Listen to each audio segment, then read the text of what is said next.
comment justement démêler le vrai du faux, notamment sur les réseaux sociaux. Alors les réseaux sociaux ont divulgué beaucoup d'informations en instantané sur ces attentats, des informations, aussi des messages de solidarité. On se souvient encore du hashtag les portes ouvertes le soir des attentats à Paris. Il y a aussi eu des avis de recherche qui ont été relayés, une application qui permettait même de se signaler en sécurité pour tous les proches qui pouvaient s'inquiéter. Mais dans ce flot d'infos, eh bien, chacun a pu poster les siennes. Et il y a aussi eu, bien sûr, donc, des rumeurs, des fausses infos, des intox. Pris dans la toile cette semaine dans T'as tout compris nous aide à démêler ce vrai du faux. C'est pas toujours facile, ni pour vous, ni pour nous. Parmi les très nombreux posts qui ont circulé sur le net, certains étaient faux. Non, il n'y a pas eu de fusillade dans le quartier des Halles à Paris, pas plus que la présence du raid à Strasbourg. Quant à cette photo du Bataclan, juste avant la tuerie, tout était faux. Et personne n'est à l'abri.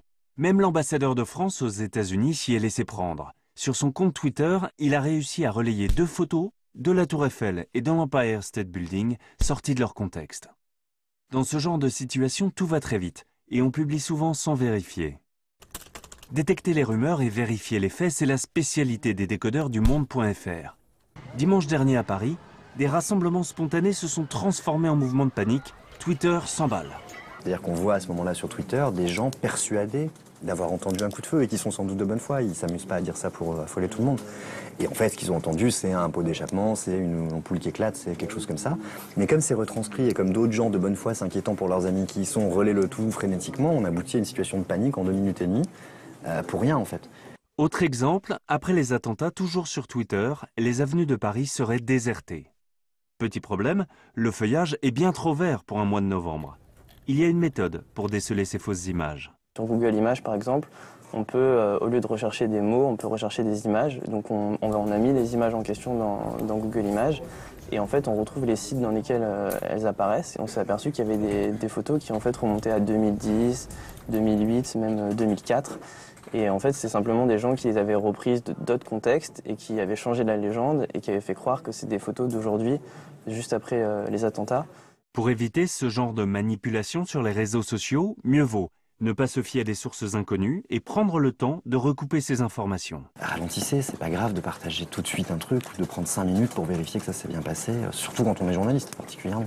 Enfin, c'est vrai un peu pour tout le monde, je pense que... Sur le web, soyons responsables lorsqu'on relaie une information.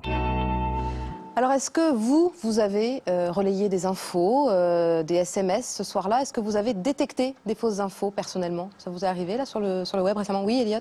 Il y a beaucoup de comptes, dont un qui s'est créé, qui s'appelait Soutien aux familles ou quelque chose comme ça, et j'ai trouvé ça bizarre que... Enfin, soit c'était quelqu'un qui créait ça vraiment, ça partit d'une bonne intention, soit quelqu'un qui voulait faire ça juste pour avoir des abonnés. Enfin, du coup, je trouve ça très très bizarre et... Après, pendant le week-end et même pendant les jours qui suivaient, j'allais pas trop sur les réseaux sociaux parce que avec toutes les photos qui circulaient et tout ça, c'est vrai, des fois, il y a des images qui sont pas forcément très vraies.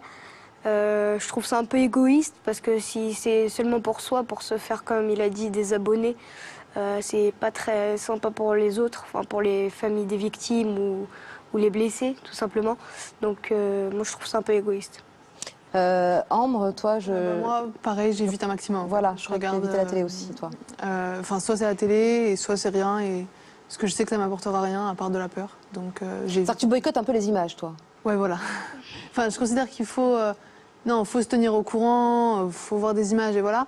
Mais moi, en tant qu'adolescente, je pense que ça apportera rien à personne si je vois des images choquantes. Par exemple, si laquelle par exemple, en tête, là, voilà, cette image-là, elle sert à rien, enfin à part choquer tout le monde. Par contre, des images comme celle-là, c'est voilà, ça montre qu'il y a du soutien et ça fait du bien. Celles-là, elles peuvent servir à tu fais le tri alors? Oui, voilà, c'est ça. Je considère qu'il y a déjà assez d'informations comme ça à l'oral, donc en plus des photos, c'est pas la peine. Est-ce que les réseaux, est-ce que ces intox sur les réseaux sociaux peuvent servir le groupe État islamique, par exemple? Ça peut, oui, j'imagine qu'eux, ils peuvent s'en servir à des fins de propagande.